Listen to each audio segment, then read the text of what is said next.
Hi guys, Luton here, and I haven't really done a round breakdown kind of style video for a while. I'm sorry for the lack of videos this week. I've been feeling very disillusioned and unmotivated. I've been feeling annoyed about the style of content that I see a lot of the time on YouTube, as you guys know.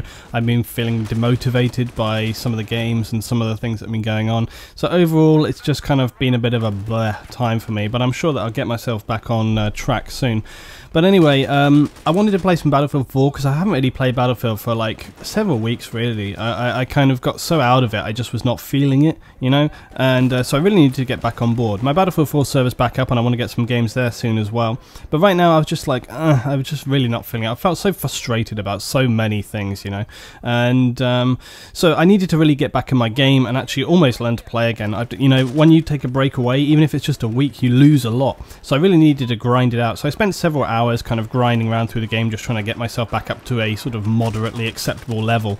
And so I jumped into this game, this one right here, and I've cut this up. I'm afraid this was about 40 minutes, so I've cut it down. Now you can see in this round that I have joined this game here, and we are losing. We're not losing by a really significant margin, but we are definitely losing. And this is going back on track with something that I've said before about it's worth hanging in there for games, even if you're losing and getting your ass kicked. And the reason I wanted to make this video is because the day that I recorded this, I was playing on several domination servers, and what I found, and I'm sure people know this all the time, is that a lot of the time people want to stick with the games where they are dominating, and if they're not dominating, they're not interested. And I have to say, most of the players on the other team on this next round stayed through till the end. There were a couple of players that dropped out, but overall you can now here's the thing, look at our team overall on the scores and the KDs. We're way down, and the other guys on the top there, they've got like 70 and 28, 70, 40, but overall the kind of scores and kills, you can just see that the other team is, you know, got a better composition than we do.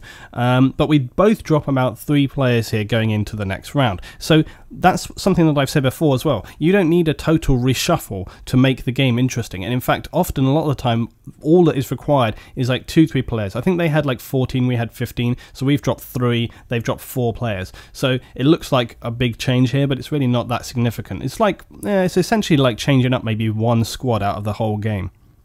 But it makes more of an interesting, you know, change up than you would think. When I'm trying to run my server, I usually will only change maybe a max of 2 or 3 people. 3 is max between the teams as we're playing. If I want a really significant change 3 people, otherwise just change 1 or 2. That's all that's required often to turn a game. I find that pretty interesting because that tells you a lot about the sort of mindset of the people that are playing the game, that maybe 1 or 2 people can change a game. Think about it, when you have decent players, you can join into a round and have a really significant impact. It also tells you about how just taking 3 or 4 people and getting into a game there, you can have more of an impact than you might imagine.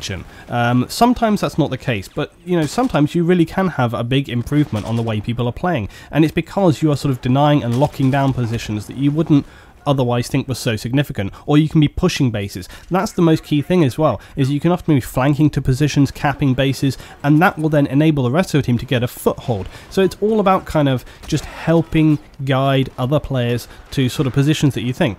And so that's why you can turn games that are sometimes unobjective into more objective games, which is a really sort of good and positive thing. You can see here, look, I was having a miserable time here, just couldn't stand up a lot of the time. It's my classic thing, shot in the back, that's the way I always die. But anyway, so I wanted to, I've cut this into a few sections, and I've posted like the bits where I was checking the scoreboard to try and show you how the game is progressing.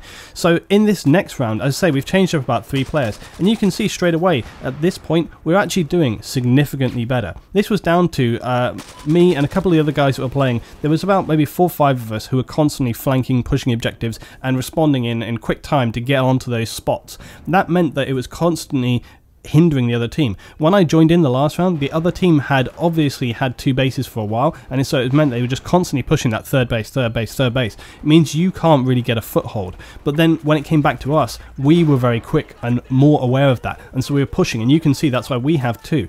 Domination is really always about, like, well, it sounds stupid, but it is about dominating the enemy. It's about keeping your foot in, keeping your control in, right? What you want to be doing is always trying to maintain 2 and then pushing the 3. You can't sit sit back. This is one of the biggest mistakes people make in Battlefield a lot of the time, is complacency.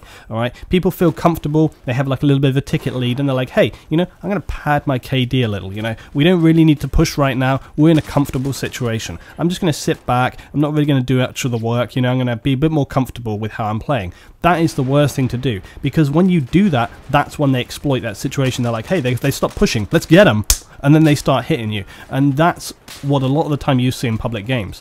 Now, there's so many factors in here, you know, people drop in and out of games at different times, it's a public game, there's no communication, there's loads of different people's of different skill sets, people have different agendas. You saw that guy a minute ago who's sniping, he's really helping his team, you know, it's the kind of thing you see. So you've got to accept that there's those sort of flexible changes on there. But as an overall principle, I do find that if you have 2 or 3 people and they're sort of moving to the right places and being defensive, you see, look, I moved back here at that time, even though I didn't really need to. There wasn't any immediate threat that I was aiming towards, but I moved back away from where we were because I'm thinking, okay, like, we've cleared this area, they're going to be coming back from the other direction. You just move back there. So again, if you have 2 or 3 people that are doing that, because you get there before the rest of your team, you can mark up targets, you can start engaging, and then other people on your team will see that and they'll be like, okay, hey, we need to go over there. So it just helps those people who maybe haven't had such long-term experience and don't think about those things. It doesn't mean that they're bad players, it doesn't mean that they're stupid and they don't know what they're doing. It just means that maybe they haven't thought, they're sort of still like, okay, we've got this area secure here.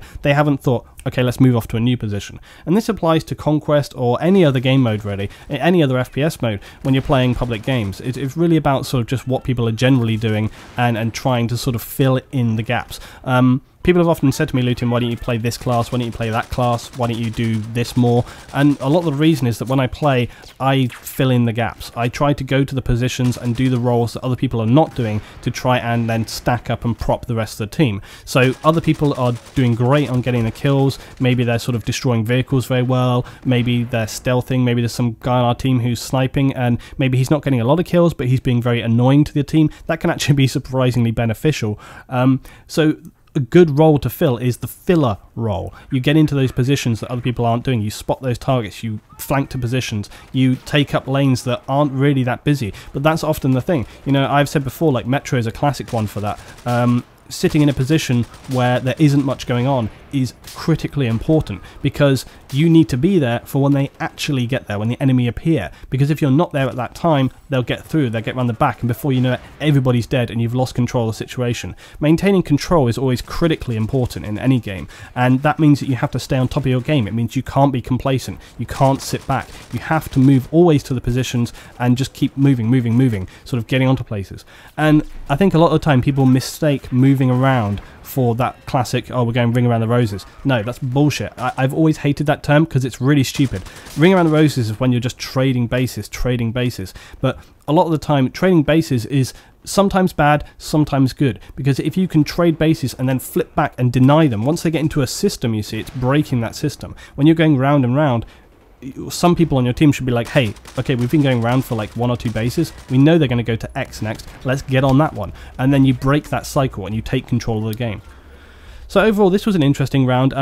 You know, when I was making this, I wasn't sure whether this was going to be a positive or a negative video, but overall, I think I kind of went positive with this one. To begin with, I was starting to feel frustrated because I was like, you know, I saw a few people on the other team leave, and I was like, it sucks. It's the classic thing of, you know, people who had a good round, suddenly they have the next round, they don't do so good, and they're like, oh no, I'm not doing as good, so I'm going to find another round where I can dominate. But actually, a lot of the enemy teams sort of stayed on towards the end. You'll see in the final scoreboard, like 50% of them dropped out, because I think they left around sort of 30 tickets, almost about where we are now. I think a few of those guys dropped out because they were like, oh, we can't win, or they were just frustrated or something. But overall, people stayed in for the game, so that was a really good thing. But the positive here was that, you know, I jumped into a public game, I was not playing with any of my teammates, and yeah, you know, my experience that day was maybe 50-50. I had some games which were just shit. Like, they were just terrible games, just getting steamrolled into the ground, and when an enemy team have that much momentum, there's nothing you can do about it. But this one shows that you can get some good games when you're single in public games. That extra ticket count actually makes a nice big difference sometimes. And this locker as well was surprisingly unchaotic. Anyway, thanks for watching, guys. Please drop some comments below, thoughts and stuff like that. I have some more videos coming up very soon. I hope I get my motivation back.